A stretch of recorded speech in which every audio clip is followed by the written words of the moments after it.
Hello student, हम लोग अब उसकी आय और रोजगार निर्धारण का तीसरा वीडियो में विनियोग गुणा का अर्थ पढ़ेंगे। विनियोग के बारे में हमने बताया था। विनियोग मतलब निवेश, मतलब हमारे पास जो पैसा उपभोग बाद बच जाता है, फिर उस पूंजी को हम कहीं इन्वेस्टमेंट करते हैं, निवेश करते हैं, चाहे फैक्ट्री लगावें, चाहे कोई किसी रोजगार के अवसर उपलब्ध करावें, उस पैसे से उसको निवेश करते हैं। तो विनियोग गुणक, उसमें गुणक का अर्थ क्या है? Meaning of investment multiplier. गुणक उसको कहते हैं, जैसे मान लीजिए हमने कहीं 1 करोड़ की पूंजी लगाया और वो 2 करोड़ हो गया और 1 करोड़ की वृद्धि हो गई, तो उसका गुणक, चाहे मान लीजिए 2 करोड़ लगाया और 4 करोड़ हो गया, कितना गुना? 2 दूनी 4, 2 गुना हो गया, तो हमारा वही गुणक हो गया, के हो गया 2। तो विनियोग गुणक का किन्स ने विनियोग गुणक के नाम दिया है। और बदलाव, जब विनियोग गुणक में वृद्धि होती है तो आय में वृद्धि, विनियोग में वृद्धि के गुना हो जाती है। पर विनियोग गुणक को के नाम दिया और बतलाया कि जब विनियोग गुणक में वृद्धि होती है तो आय में वृद्धि के गुना हो जाती है।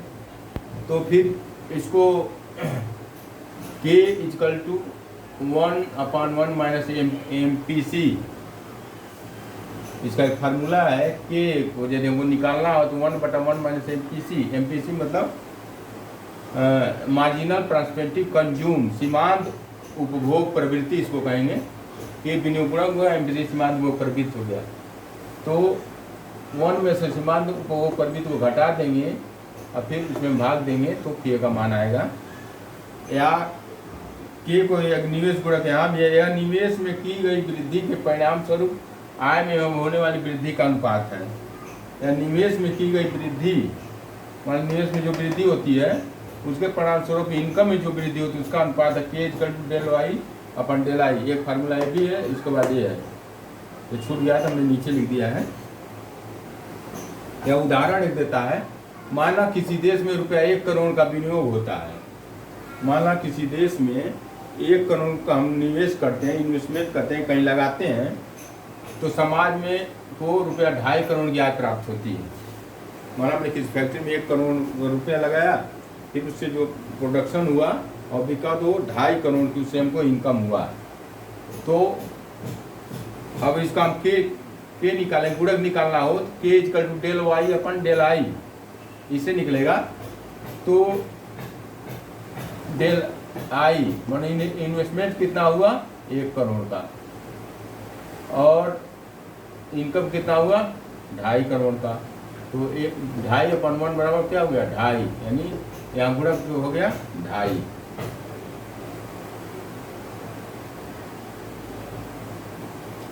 अब गुणक के प्रभाव को कम करने वाले कारक। गुणक के प्रभाव को कम करने वाले कारक क्या है? कौन से कारक है जो गुणक के प्रभाव कम करते हैं? बचत। कह रहा है यदि लोग बचत करें, उस बचत को कहीं इन्वेस्टमेंट न करें, हमारे पैसा हम कमा रहे हैं उसको रखे रहें, उसको कहीं निवेश न करें, कहीं उसको हम इन्वेस्टमेंट न करें, तो वो गुणक को प्रभावित करेगा, क्योंकि वो पैसा डम पड़ा हुआ, उससे कोई इनकम तो हो नहीं रहा है। दूसरा है ऋणों का भुगतान। मतलब यदि हमको जो इनकम प्राप्त हो रहा है उसको हम कर्ज के भुगतान में खर्च कर दें तो वो गुणक को प्रभावित करेगा। क्योंकि जब हम कहीं अपने देश में उसको लगाएंगे, किसी फैक्ट्री में लगाते तो उसका उत्पादन होता है, लेकिन हम तो उसको कर्ज के भुगतान में खर्च कर दिए तो उससे मल्टीप्लाई क्या है? गुणक प्रभावित होगा, गुणक कम होगा। तीसरा निष्क्रिय नकदी संग्रह। यदि हम पैसे को बैंक में जमा कर दें, जब बैंक में बचत को जमा कर देंगे तो पूंजी हमारी बैंक में डंप है, और यदि उसको किसी रोजगार में लगाते तो कई गुना बढ़ता। तो ये भी गुणक को कम करता है। पुरानी प्रतिभूतियों तथा अंशों का क्रय। यदि उन पैसे से हम किसी पुरानी प्रतिभूतियों या शेयर को खरीदें तो वो भी गुणक को प्रभावित करेगा। आयात। यदि उन पैसों को हम विदेशों से सामान मंगाने में यूज कर दें तो क्योंकि उससे उत्पादन तो हो नहीं रहा है, तो वो भी उसको गुणक के प्रभाव को कम करेगा। कीमतों की वृद्धि, जब महंगाई बढ़ जाए तो पैसा लोग उसमें ज़्यादा खर्च हो जाता है, लोगों को बचत पैसा तो भी इसको प्रभावित करता है। और यदि उस पैसे से हम टैक्स दे दे रहे हैं, कर का भुगतान कर दे रहे हैं, तो वो भी गुणक को प्रभावित करेगा। गुणक का महत्व क्या है? Importance of multiplier. यह सिद्धांत व्यापार चक्र के विश्लेषण में महत्वपूर्ण भूमिका निभाता है। गुणक जो होता है, जो हमारा व्यापार है, व्यापार चक्र है, उसका विश्लेषण छानबीन करने, विश्लेषण करने में महत्वपूर्ण भूमिका निभाता है। यह मंदी से छुटकारा दिलाने में भी सहायक होता है। मंदी, ये जिसमें पूरा विश्व मंदी की चपेट में, लॉकडाउन से और मंदी बढ़ गई है, तो यह मंदी से छुटकारा दिलाने में सहायक होता है। इनका यदि पूर्ण पूंजी है, पूंजी को प्रोडक्शन में लगाएंगे तो उससे लोगों को रोजगार मिलेगा, इनकम बढ़ेगी, तो इससे छुटकारा दिलाने में सहायक हुआ है। बचत तथा विनियोग में समानता लाने में सहायक सिद्ध होता है। गुणक की सहायता से आय के सृजन को समझाया जा सकता है, इसका महत्व है। ये याद रखने वाली बात है, जैसे हम पिछला छूट रहा है कि APC plus MPC equal to 1 होता है, यानी सीमांत उपभोग प्रवृत्ति और सीमांत बचत प्रवृत्ति, एमपीएस। सीमांत उपभोग प्रवृत्ति और सीमांत बचत प्रवृत्ति को जोड़ दें तो दोनों एक के बराबर होगा। निवेश गुणक हमने बताया कि यह निवेश में किए गए वृद्धि परिणाम स्वरूप आय में होने वाली वृद्धि का अनुपात है, K = Del Y/Del I। तो ये चैप्टर यहाँ पर समाप्त होता है। Thank you.